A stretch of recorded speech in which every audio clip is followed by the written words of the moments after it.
Alright, what the fuck, man? Seriously? Okay, now I got a lot of problems. Yeah, okay, hey, it's Jerome here from Jerome's Awful Review Show, where I used to have a tagline, but I'm not using it anymore. Who gives a fuck anyway? I watched the fucking Cloverfield Paradox the other day, and it makes sense, but it just, I don't get it. Alright, so, according to the trailer, it happens in the same exact time as Cloverfield happened in 2008. But what doesn't make sense is that supposedly the Earth that we see in the beginning of this movie is from 2028. So now we're in the future. So how the fuck does that all happen? I'm guessing here is that, alright, this movie is a little bit confusing, so just bear with me, people, because I'm confusing myself even trying to think of how this whole thing works. Okay, so the scientists go up into space and, you know, they turn on a particle accelerator, and they've been trying and trying and trying, and they've been failing and failing and failing until one time they try it and it actually works, and then boom, shit happens. They find Elizabeth Debicki stuck in the fucking in the ship.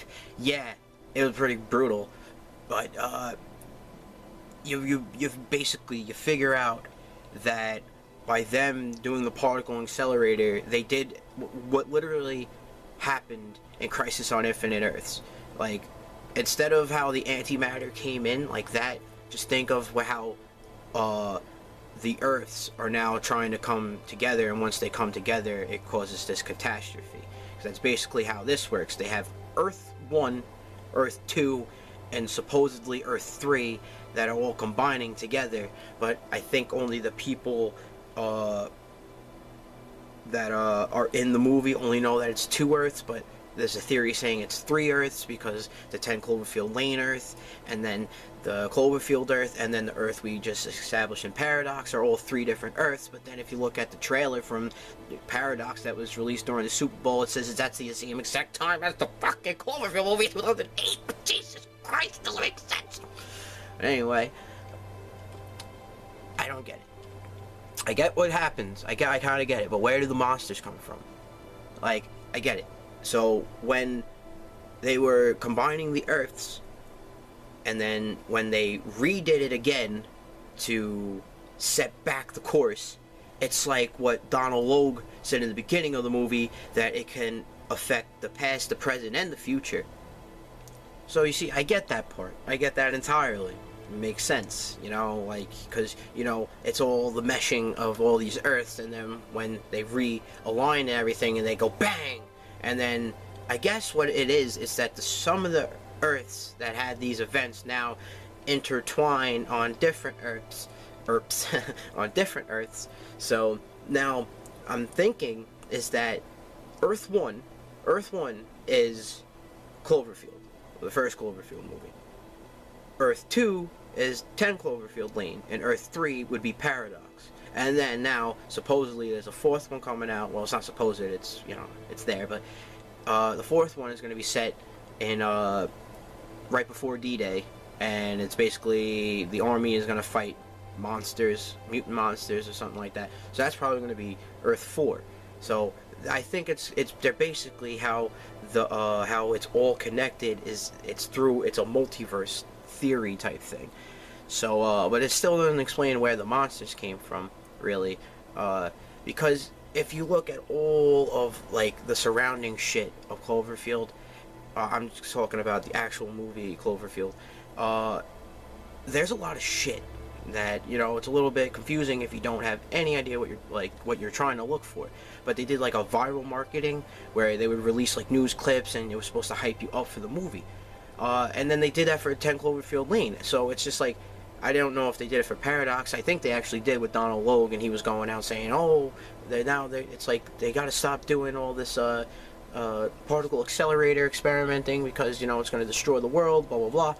And, you know, well, fuck, it does, because now you have the Clover monster that is on, I guess, Earth 3. I don't know. That's the thing. I don't know which is the Earth, like what happened, what events happened, and where. But, yeah, so what it is, I guess, is that Paradox basically created Cloverfield and 10 Cloverfield Lane. How? By doing the particle accelerator, the Higgs boson.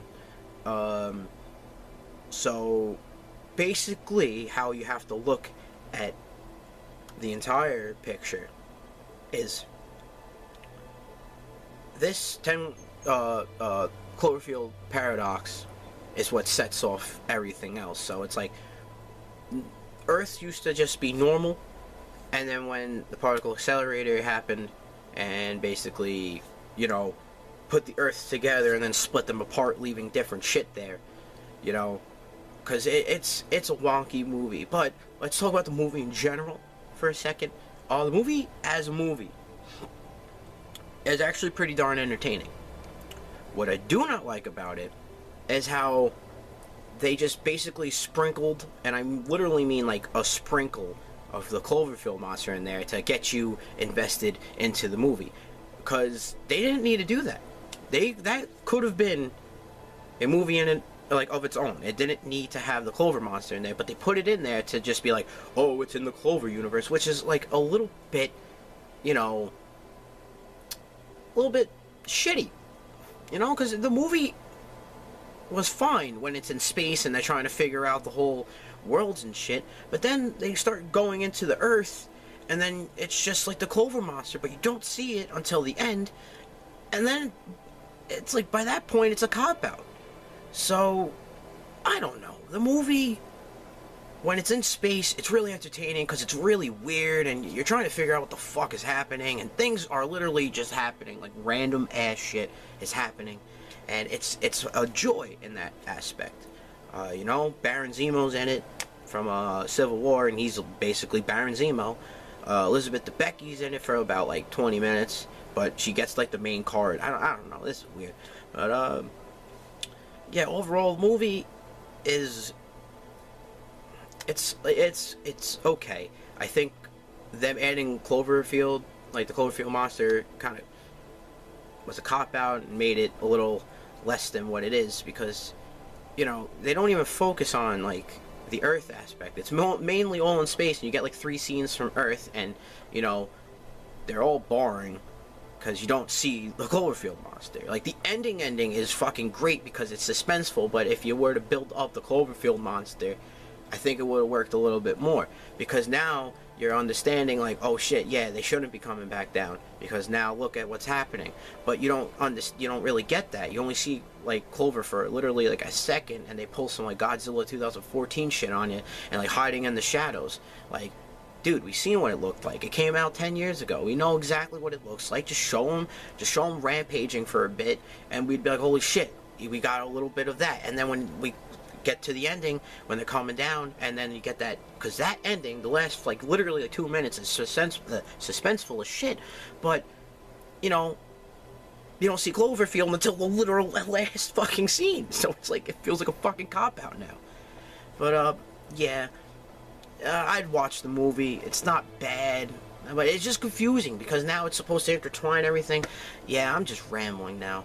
Anyway, go watch Cloverfield Particle, especially if you like the other Cloverfield movies, because supposedly now it's, you know, it's the multiverse theory now, so all this is now, I guess, you know, a thing. So yeah, that's it. I will see yous later. I don't know what to do. You guys do something. I don't know. I guess I'm ending videos this way, where I just kind of you know, talk about something and just walk away, and, you know, things happen.